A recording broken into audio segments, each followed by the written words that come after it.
Welcome to audio highlights for Chapter 15, Individuals and Families of Multiracial Descent. So this chapter starts out with some terminology to help you speak about and with this population in a professional way.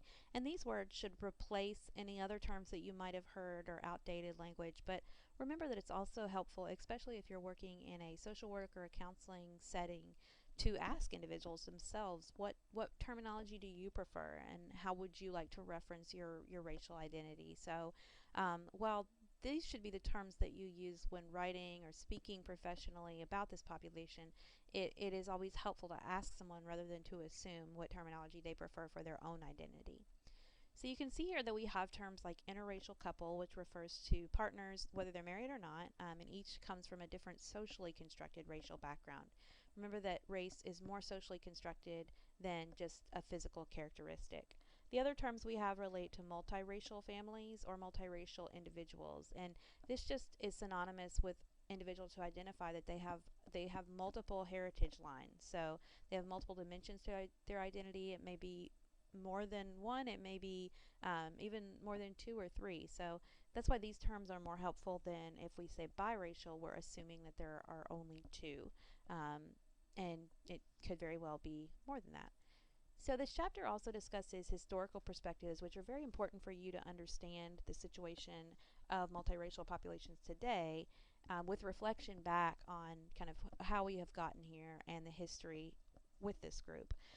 So somewhere around 1964, or I'm sorry, 1664, anti-miscegenation laws began, and there are other terms for these, and actually the specific laws. And what these banned interracial marriages with the intent of trying to ban interracial offspring or multiracial offspring. So these laws were struck down in 1967. The Loving versus Virginia case was the legal precedent that struck down all laws that would make interracial marriages and thus the offspring that they would bear or interracial relationships illegal. So that was a turning point in 1967.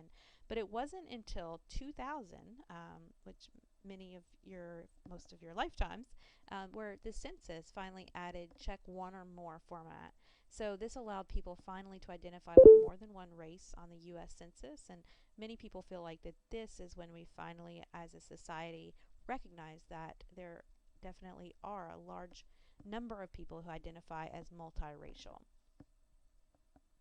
As we look through what it may be like to develop an identity as a multiracial individual, we know that there are a number of different models that have been proposed. Some of the problems with these early models were that they, again, assumed this biracial focus. So they assumed that we were talking about an individual who may have an African American parent or a black parent and a white parent. And we know that really there are many other heritages that could be involved. So that was one of the challenges with the early models. Root's ecological framework for understanding multiracial identity development is a very helpful model because it also looks to the other pieces of identity that we've looked at already through this course. So this is featured on table 15.1. It's on page 425 of my text. I'm sorry, so this table that I'm looking at is actually not only roots. This is a compilation of a number of different models so that you can see how it breaks down by age and how as one matures they may or may not kind of move towards these end level acceptance of their multiracial identities. And some people in these different models do not progress through the entire development model, but these theoretical models are intended to kind of propose the way that many people move through their identity development. I also wanted you to take a look at that ecological framework for understanding multiracial identity development, and that's actually figure 15.1, and it's on page 427 in my book. And what I really like about this is that it has overlap with, if you can see the way that the table is laid out, it overlaps with a number of other identities that we've studied at length in this course. So you can see that class is factored in, family functioning, sexual orientation, gender. So it recognizes that one's multiracial identity is within this framework of other identities that are all a piece of what a person feels like makes up them and their true identity. So I really think that that's the strength of that particular model. I also wanted to point out that Root also identified 6 interrelated themes that arise over the course of a lifetime for a multiracial individual. And these are laid out in a little bit more detail in your book, but they range from uniqueness to acceptance and belonging to physical appearance, sexuality, self-esteem, and identity.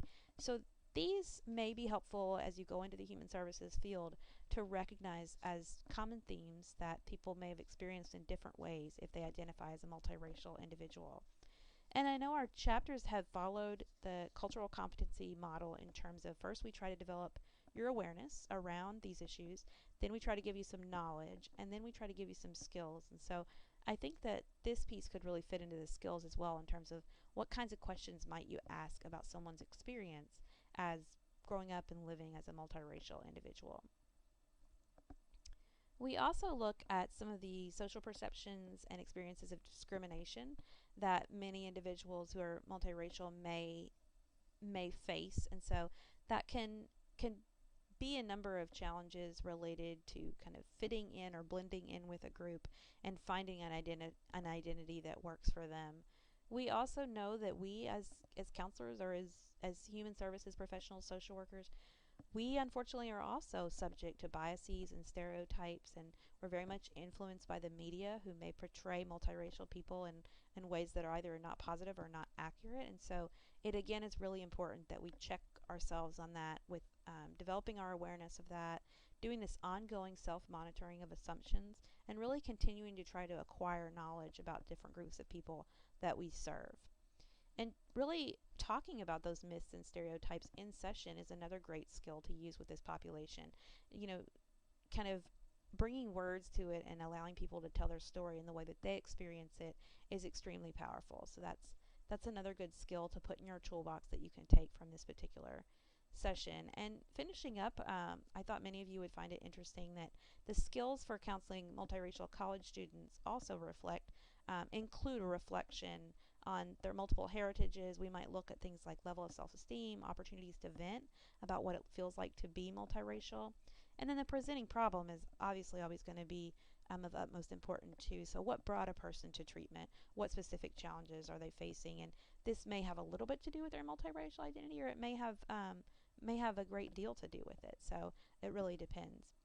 So this session will challenge you to we'll complete another self-reflection journal as part of this session, and I'll ask you to really think about in terms of what would it be like if you had to choose one of the pieces of your salient identity and you could only choose one. You had to eradicate one of the others or kind of deny or not acknowledge one of the others. So I want you to think about that in terms of what it has felt like and what it continues to feel like when individuals who are multiracial are forced to kind of identify as only one of their multiple racial identities.